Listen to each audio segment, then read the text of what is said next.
एक और सवाल, बड़ा अहम मुद्दा है, प्रशांत किशोर, क्या चीज़ हैं आपके लिए वो? देखिए, प्रशांत कुमार नहीं है, प्रशांत पांडे जी हैं। और ये प्रशांत पांडे जी राजद के प्रवक्ताओं को और लगता है ये बता दिया गया है कि प्रशांत किशोर नहीं, प्रशांत पांडे कहो, ताकि उनकी जाति का बोध हो और उस पे बात की जाए। और वो एक व्यापारी कह सकते हैं, व्यापारी, जो राजनीतिक व्यापारी जिन्हें कहते हैं। अच्छा, कल तक इन्हीं का जिताने के ठेका लेते थे, वो टेंडर लेते थे।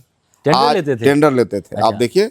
लेकिन आज जिस प्रकार की बिहार में राजनीति करना चाहते हैं, बिहार साहब वो धरती है जहां बापू ने भी इसी धरती से आज़ादी की लेकिन शुरुआत वो की। मुसलमानों की बात कर रहे हैं, बहुत हितैषी बन रहे हैं, इस पे क्या कहेंगे आप? आप देखिए, मुसलमान तो उनकी पढ़ाई, उनकी शिक्षा, उनके हेल्थ, उनकी नौकरी, उस पे वो जोर दे रहे हैं। और वो पूछ रहे हैं कि आप लालू यादव को आपने 15 साल दिया, उन्होंने आपके बच्चे को क्यों नहीं विधायक बनाया, क्यों नहीं मंत्री बनाया?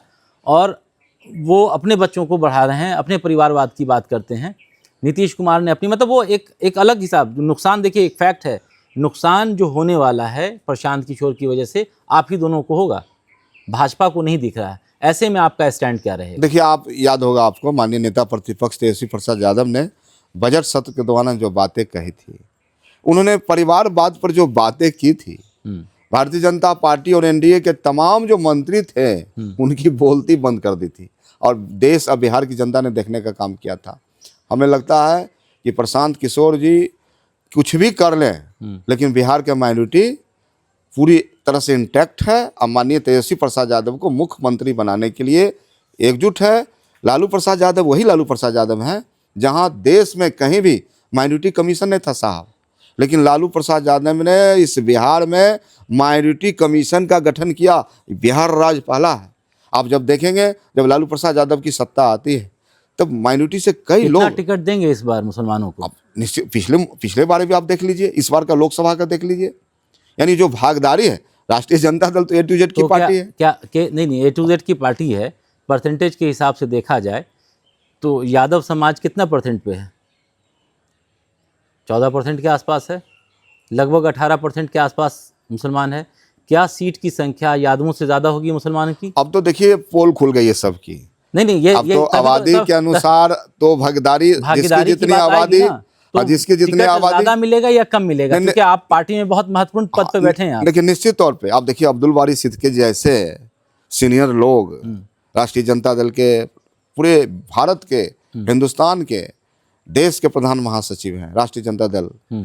अब तनवीर हसन जैसे लोग हैं, तो काफी सीनियर लोग हैं राष्ट्रीय जनता। फातिमी साहब हैं, तमाम लोग हैं, चले गए थे किसी वजह से, फिर वापस सारे लोग आ गए हैं। तो यही तो घर है पुराना ना, यही समाजवादियों का गढ़ है, जहां लालू प्रसाद यादव के घर है या राजद की मजबूरी नहीं, थी? ये पुराना घर है और लालू प्रसाद यादव का एक विद्यालय है। आप देखिए, भाजपा में कोई ऐसा लीडर नहीं है, इसी विद्यालय से पढ़ के निकले हैं। चाहे सम्राट चौधरी की बात कर लें, चाहे अन्य किसी की बात कर लें, लालू प्रसाद यादव का ऐसा विद्यालय है जहां से लोग प्रशिक्षण लेके जाते हैं। प्रशिक्षण लेकर के जाते हैं, निश्चित तौर पर। ये आने वाला समय बताएगा कि मुसलमानों को कितना टिकट मिलेगा आप यहाँ से।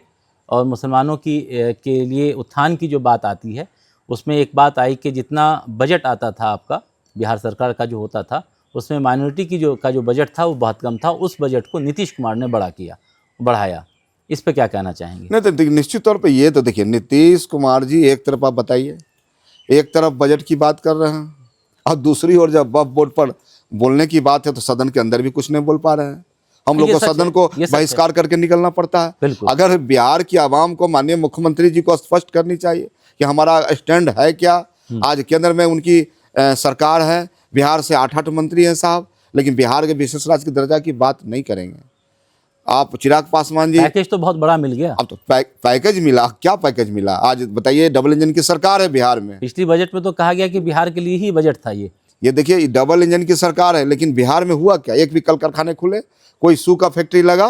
माननीय मोदी जी ने क्या कहा था? अच्छे दिन लाएंगे, बेरोजगारी दूर करेंगे। पिछली बार वाली सरकार में जब शाहनवाज हुसैन यहाँ पर इंडस्ट्री मिनिस्टर थे, तो कहा जाता है, ऐसा डेटा के हिसाब से, कि अब तक बिहार में इतना इंडस्ट्रियलाइजेशन नहीं हुआ था जितना उस पीरियड में हुआ।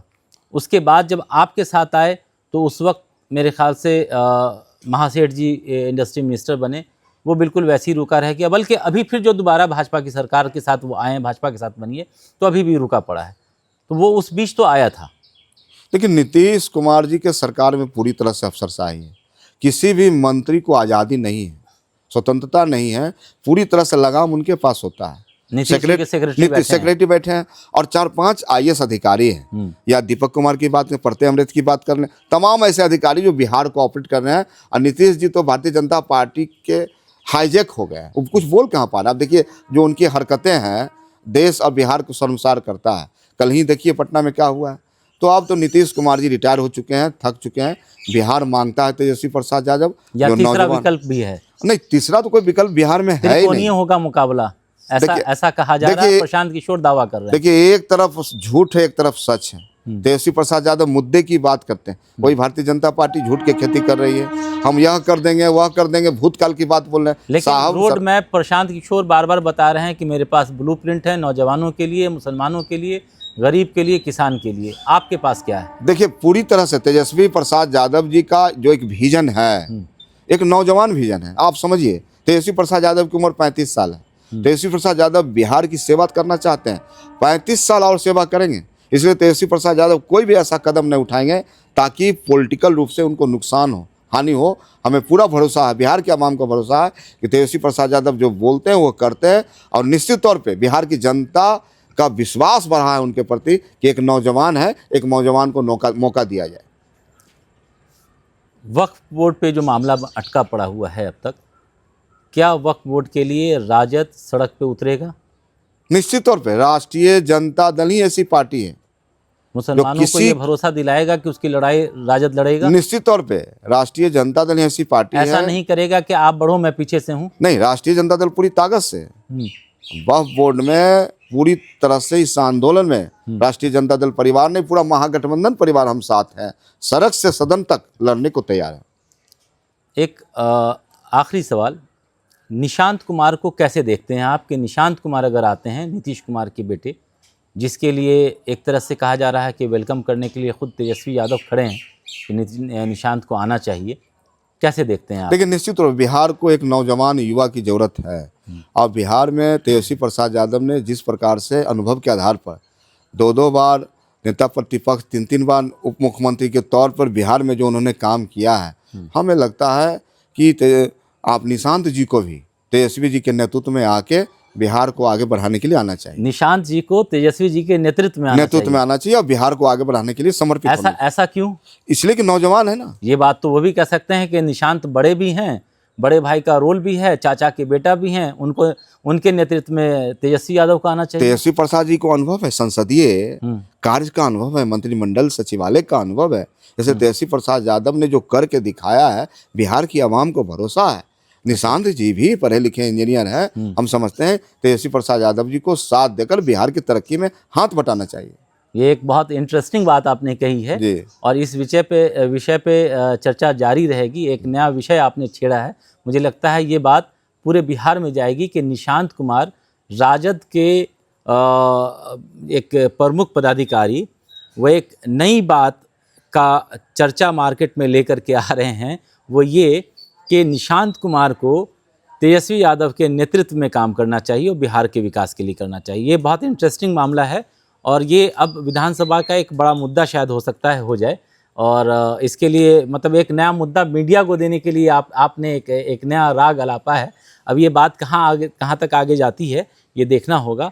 और एक जो बात जिस सवाल का जवाब साहू जी से मुझे पूरी तरीके से नहीं मिला, वो सामने बैठे मैं बात कर रहा हूँ कि मुसलमानों को कितना टिकट मिलेगा इस विधानसभा में। शायद अभी तक राजद में ये क्लियर नहीं है कि हिस्सेदारी और भागीदारी की बात को लेकर के वो एक क्वेश्चन है। आने वाले समय में, चूँकि अभी चुनाव को 6 महीने हैं, बहुत सारी बातें हैं। मैं भी 6 महीने के बाद आया था, लेकिन अब से मैं प्रॉपर बिहार में रह करके सारे विधानसभा क्षेत्र को कवर करूंगा। और सबसे पहले चूँकि मेरी प्राथमिकता अपने विधानसभा मोरबा को लेकर के है, तो शायद मैं गली मोहल्ले तक जाऊं और फिर मैं 2015 से 2020 और 2020 से 2025 इस पूरे 10 साल का हिसाब इन दोनों जनप्रतिनिधियों से लूँगा। और लूँगा का मतलब है कि इस जनता के लिए लूँगा और वो सवाल मेरे होंगे और उम्मीद करता हूँ कि उसका जवाब आपके पास भी होगा और पूर्व विधायक जी के पास भी होगा। और तब तक के लिए आप बने रहें द हिंदी टॉप के साथ। देखते रहें हमें एक्स यानी ट्विटर, फेसबुक और इंस्टाग्राम पर हमें फॉलो करना ना भूलें। धन्यवाद। बहुत बहुत धन्यवाद।